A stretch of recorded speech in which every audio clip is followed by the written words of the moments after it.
প্রচণ্ড দাবদাহে নাজেহাল জনজীবন। গরম থেকে স্বস্তি পেতে মানুষ যেমন জলের আশ্রয় নিচ্ছে, পশুরাও যে তার ব্যতিক্রম নয় তার প্রমাণ মিলল জলপাইগুড়িতে। তিস্তা নদীর বুকে এক মনোরম দৃশ্য ক্যামেরাবন্দি আমাদের ক্যামেরায়, কিন্তু এই মনোরম দৃশ্যের আড়ালেও রয়েছে আতঙ্কের চোরাস্রোত। তীব্র গরম, হাঁসফাঁস করা রোদের হাত থেকে বাঁচতে জলপাইগুড়ির রংধামালি নাথুয়াচর এলাকার তিস্তায় নেমে এলো প্রায় 50 থেকে 60টি হাতি। বড়দের সঙ্গে জলের তোরে খুনসুটিতে মেতে উঠল শাবকেরাও। প্রকৃতির কোলে যেন এক বিশাল সুইমিং পুল।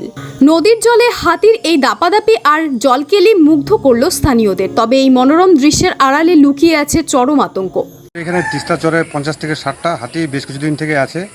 এখন এই দিনের বেলা গরমের জন্য নদীতে স্নান করতে নেমেছে। হাতিগুলো যেন বাইরে বেরিয়ে না যায়, সেজন্য আমরা নজরদারি রেখেছি আর কি। আর আমরা রাত্রেবেলা চেষ্টা করব হাতিগুলোকে জঙ্গলে ঢোকানোর জন্য। এখন দিনের বেলা এখানে আছে, গরমের জন্য এখানে নদীতে নেমেছে। আমরা নজরদারিতে, বন দপ্তর সবসময় নজরদারিতে আছে আর কি।